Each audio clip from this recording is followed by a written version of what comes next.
Essa é a pergunta, Toninho. 2017 é para ser esquecido ou para ser lembrado? Né? Que ele vai ser lembrado, eu não tenho dúvida nenhuma. O ser humano lembra de muito do que tem dor. É próprio da natureza humana a gente lembrar. Às vezes a gente vê uma cartolina branca, só com um pontinho preto, a gente lembra daquele pontinho, né? Então a gente vai lembrar, mas eu acredito que a gente deve realmente lembrar. Por quê? É um ano que teve dor, é um ano que tirou a gente da zona de conforto. E aí ele traz uma oportunidade, como diz o Steve Jobs, né? Quando você tem uma dor, um problema, você pode encarar aquilo como algo para ser esquecido, ou você pode encarar aquilo como uma sinalização de o que você faz precisa melhorar, precisa ser alterado. E é exatamente isso que aconteceu com a pecuária em 2017. Nós perdemos a nossa zona de conforto, então acho que é um ano de muito aprendizado. A gente não pode desperdiçar esse ano. Não podemos sair de 17 do mesmo jeito que nós entramos. Então é um ano muito bom, um ano para ser lembrado, sim. Agora, esse ano serviu, como a gente diz, serviu de lição. E essa lição, eu tenho certeza absoluta que, eu não diria vai fazer um limpa no mercado. Quer dizer, mas vai fazer a pessoa pensar num profissionalismo, numa maneira diferente de atuar daqui para frente. Perfeito o que você falou, Toninho. Eu acho que isso muito está ligado ao que você falou, ao desconhecimento do custo de produção. Porque quando a pessoa não conhece o que custa o que ela está vendendo, só resta uma alternativa, vender por um preço maior, cada vez maior. Esse ano a gente teve uma crise de preços, então os desavisados, os que não têm o custo de produção, acabaram sofrendo e vão sofrer muito mais nos próximos anos, inclusive, do que quem tem um custo na mão e a partir daí usa isso para tomar decisão. Essa medição que você fala, ela é muito importante. E é uma pena que o próprio setor ele não faz essa medição como deveria ser feito. Eu, às vezes, não sei quanto eu ganho, por quanto que eu comprei aquele boi, por quanto que eu vou vender. E como você disse, eu tenho que vender ele mais caro. E o mais caro nem sempre é aquilo que vai remunerar você bem. É verdade, Toninho. As pessoas se esquecem que o oxigênio... A gente vive do que no mundo de negócios? A gente vive de margem, não é de preço. Não tenha dúvida que vender por um preço alto é interessante, todo mundo gosta disso. Mas você pode até vender por um preço alto. Se for abaixo ainda dos seus custos, você não vai ter um resultado bom. Então o que importa é a diferença entre o que custou e o que você vai vender. Viu isso, aferiu o lucro, executa a venda. Essa é a única saída. É aquela zona de conforto de 3, 4 anos atrás, 5 anos, morreu. Quando o mercado está bom, Toninho, todo mundo vai bem. Agora, quando o mercado está ruim, aí a gente separa os homens dos meninos. É isso que aconteceu em 2017, realmente. Você acha que 2018 existe uma previsão mais positiva do que agora?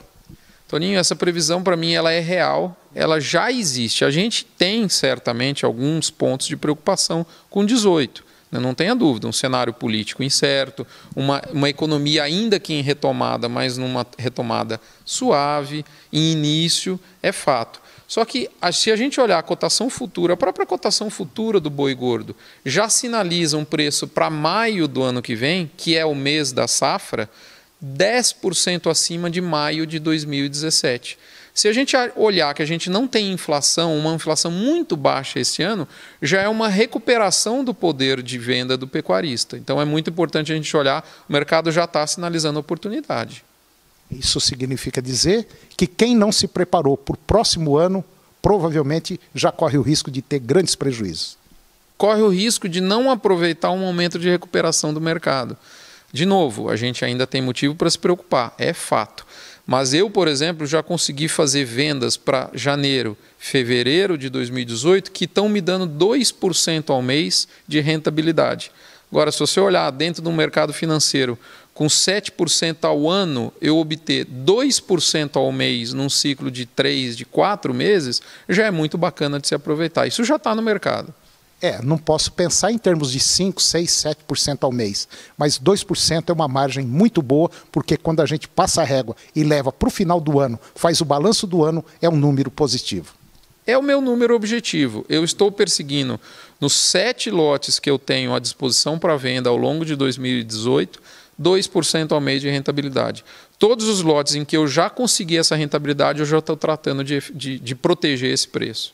2018 está aí. 2018, na verdade, já é realidade para o pecuarista há muito tempo, porque os próximos 12 meses da fazenda pertencem ao passado. Então, na verdade, o futuro é a partir de 2019. O que a gente pode falar de 2018, Toninho? Primeiro, a gente tem algumas coisas para se preocupar. Tem. A gente veio de 2 anos de retenção de fêmeas forte, a fase de expansão do rebanho, 2015 e 2016. 2017 a gente ainda não tem todos os números de abate para a gente cravar, mas tudo indica que a gente ainda tecnicamente esteja em ano de retenção de fêmeas. Quando a gente passa por esses anos de retenção, o rebanho aumenta, né? O rebanho depois de algum tempo aumenta e isso acaba sendo ofertado ao mercado. Então, esse é um ponto de preocupação. Outro ponto de preocupação, a gente tem uma instabilidade política, econômica, fruto de um cenário eleitoral ainda em aberto. É fato. Então, a gente tem ainda alguns motivos para se preocupar, sim. Porém, eu acredito que seja um ano, respondendo a sua pergunta, diferente de 2017. Por quê? Preço ele é consequência de oferta versus demanda. A gente não vê uma oferta subindo tão fortemente, principalmente no começo de 2018. Eu acredito que o abate de vacas que talvez ocorreria em 2018, ele foi puxado para 2017 por conta de pressão climática, tanto em 15 quanto em 16. Segundo, eu não estou vendo uma grande oferta de animais erados a pasto. Então, aparentemente, os primeiros meses de 2018, a gente deve ter menos animais machos ofertados ao frigorífico. Se isso coincidir com uma oferta menor de fêmeas, o preço, ou pelo menos se mantém num patamar recuperado, né? Outra coisa, Toninho, a demanda vai estar numa posição mais ativa, tanto no mercado interno, quanto a gente vem experimentando durante todo esse segundo semestre do mercado externo. Então, é provável que a gente tenha uma sustentação de preços mais forte do que a gente teve em 2017, que a gente não teve sustentação de preço. E tem um ponto interessante que nós temos que observar, vai ser um ano político, onde o dinheiro corre mais frouxo, mesmo nós estando passando por uma situação econômica não muito legal. Mas é um ano em que muito dinheiro aparece no mercado. E isso pode favorecer o consumo de carne. Não tenha dúvida, Toninho. Quando a gente olha os dados do mercado interno, do comércio, já é o 6º mês em que houve aumento da venda em relação a 2016. Então, é o que está acontecendo em 2017. Então, as perspectivas elas são melhores para o ano que vem. Não é um ano da gente soltar rojão, da gente imaginar que o preço pode explodir, mas a gente pode, e inclusive o mercado futuro já sinaliza isso, que a gente tem uma curva mais atraente acima da curva de 2017. Tanto para a safra, quanto para entre safra, o mercado futuro já nos posiciona 10% de alta, de recuperação em relação ao que a gente viu em maio e outubro de 2017. Você acredita que essa situação do Fundo Rural passando pode dar uma mexida também com o mercado? Pode, Toninho. O Fundo Rural, ele entrou, se a gente observar, essa múmia, né, ressuscitou exatamente entre a carne fraca e a delação. E entre esses dois eventos muito ruins veio o Fundo Rural. E isso acabou abalando, inclusive, o ânimo do pecuarista. Quando a gente olha 2,3% ou R$ 60 por boi, é um sócio. Então, na ausência desse sócio, eu acredito que o ânimo vai melhorar sim, Toninho. Bom, e existe agora um outro ponto que eu também acho muito interessante, que o pecuarista deve prestar muito atenção, em relação à quantidade de animais que ele tem na sua propriedade. Porque dependendo da quantidade que ele tiver, às vezes é melhor não mexer com o animal, alugar pasto. Exato, Toninho. A verdade é o seguinte, a lotação ela é igual o remédio, né? Tem a dose. Então, se você está com uma lotação muito baixa, o seu custo fixo, que são aquelas despesas que não mudam porque você tem mais ou menos animal, acaba te tirando a rentabilidade daqueles poucos que estão presentes. Agora, se você tem uma lotação extremamente alta, isso acaba comprometendo o ganho de peso da média. Então, é equilíbrio, é igual um avião. Ele tem a quantidade certa de passageiro. Não pode voar sem lotação e não dá para colocar mais do que cabe.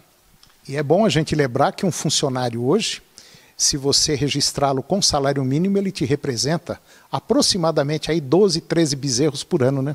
Exato, se a gente colocar o salário mínimo aí no valor que está hoje, mais ou menos 2 salários, e um custo de um bezerro, são 3 e poucos bezerros por mês por funcionário registrado aí com 2 salários. Né? Precisa tomar muito cuidado. Mais uma vez, gestão, gestão e gestão, né? Custo de produção. Se quiser esquecer tudo que eu falei, mas lembra só de uma coisa, custo de produção. Você tem que saber qual é o seu custo de produção.